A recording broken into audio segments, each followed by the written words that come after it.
So screen time, right? Screen time.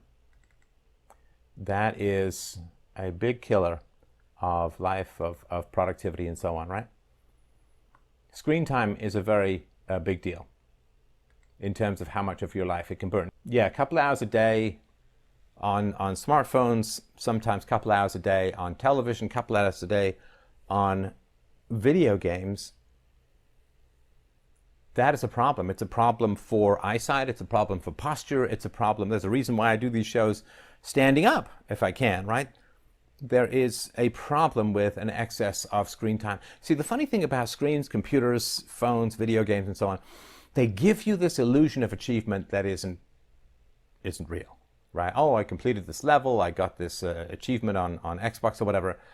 You know, you can brag about it, but you're just bragging about it usually digitally as well, right? So none of it is real, right? Video games are going to give you about as much genuine achievement as pornography is going to give you babies, right? It's just not the way that kind of stuff works. Trying to cut down on that stuff is important. It's really, really important to get out and move around. And again, I'm sorry to start with such basic bitch stuff, but it is really, really important. There have been times in my life, I mean, I started working out when I was about 16, and I'm obviously no muscle man, but I work out half-hour cardio, 45 minutes of weights, 3 times a week, and 4 if I can get around to it. Keep moving, you know, play sports, be active, go swimming. You know, I met my wife playing volleyball. You know, just do something to keep yourself moving. It is hard to know when something that may be occurring for you, like just feeling sort of sad or feeling this kind of enervation or lassitude or whatever, that it might just be that you're just not moving very much. So keep moving, get exercising. That's really, really important, just in terms of having your energy and sleeping well. Get enough sleep. That's another very, very important thing. And if you can't get enough sleep, I don't know about you guys, like it just starts to feel like you're just sort of dragging your way through the day. So just make sure you have enough energy.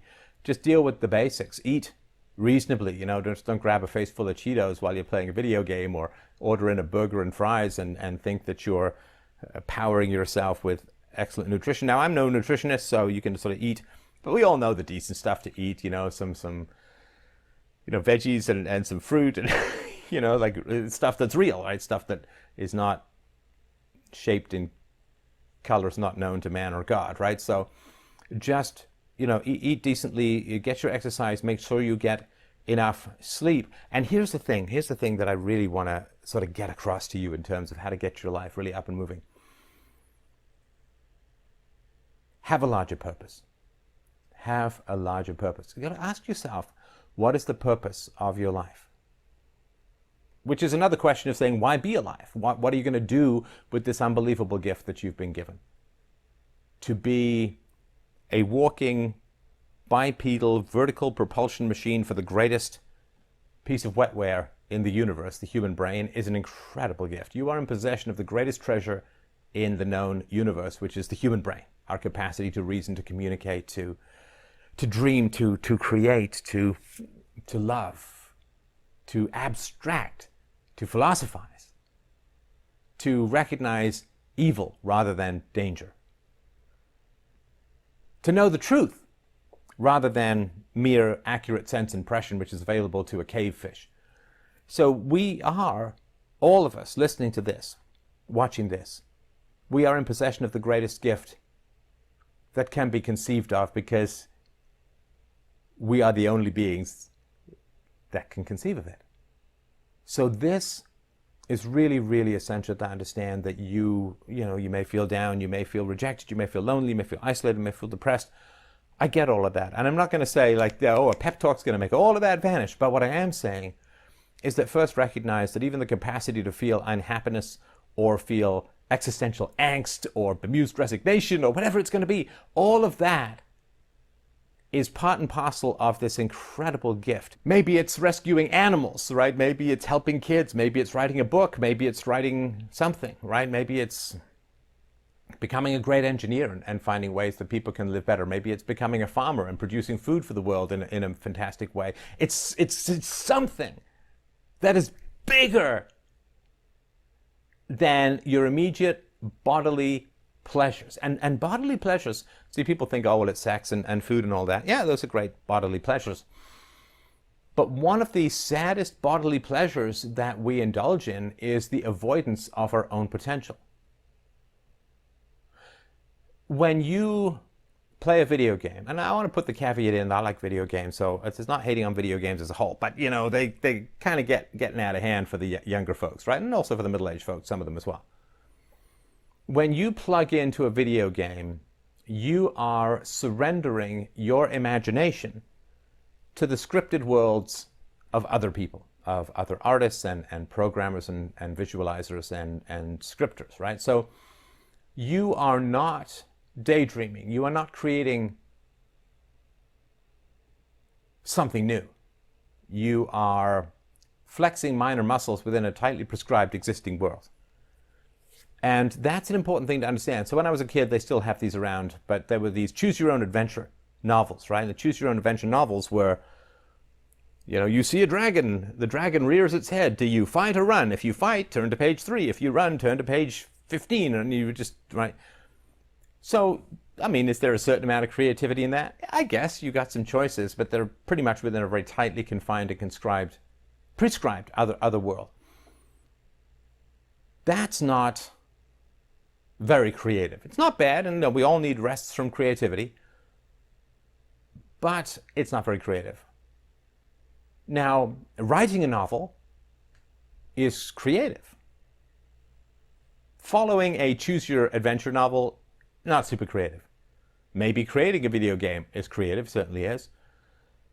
And when I started programming, you had to make games because there really weren't that many games around, and I couldn't afford them, and so on. So those that were, so yeah, I basically started with programming computer games, not playing them, and that, of course, was a lot easier back when you were talking about an Atari 800 and a 4K PET and all. So find something that is going to exercise your potential in pursuit of excellence.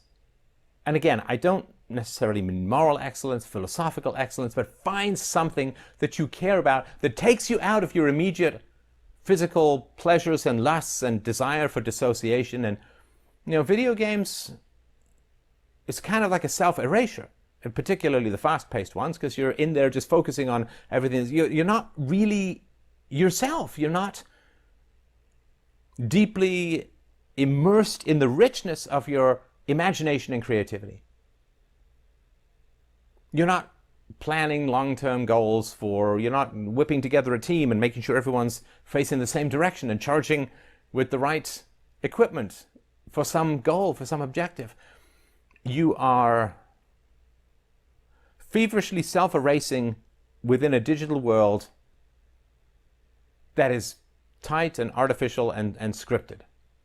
So there is a form of self-erasure in video games. Now, that, of course, is one of the reasons why I think people who are depressed want to play a lot of video games, because it's this dopamine, right? Oh, I've achieved something. But of course, it is, because it's not real achievement, it's like a drug. And a drug is used to often erase discomfort, right? So that's another thing that I wanted to talk about, is we have this weird society that's going on at the moment where, you know, pain is bad. Discomfort is bad. Anxiety, right? These things are essential in your life. It is really, really important to learn to appreciate and learn from being unhappy. Being unhappy is so important. Think of emotional unhappiness like physical pain. Imagine if you were rolling around through life without any capacity to feel physical pain. You wouldn't have the feedback mechanism for when you had a sunburn on your back. You wouldn't have the feedback mechanism of I stubbed my toe, or you wouldn't have the feedback mechanism of something's happened to my tooth, that's not good. You wouldn't have the feedback mechanisms you need in order to stay safe, to play safe, to be healthy. You just wouldn't have any of these things. So physical pain is a drag, but it trains you how to avoid the kinds of situations that can damage you temporarily or permanently in your body. It's the same thing with unhappiness. Unhappiness is your body's way of saying, your mind's way of saying, your soul's way of saying, to put it that way, something needs to change.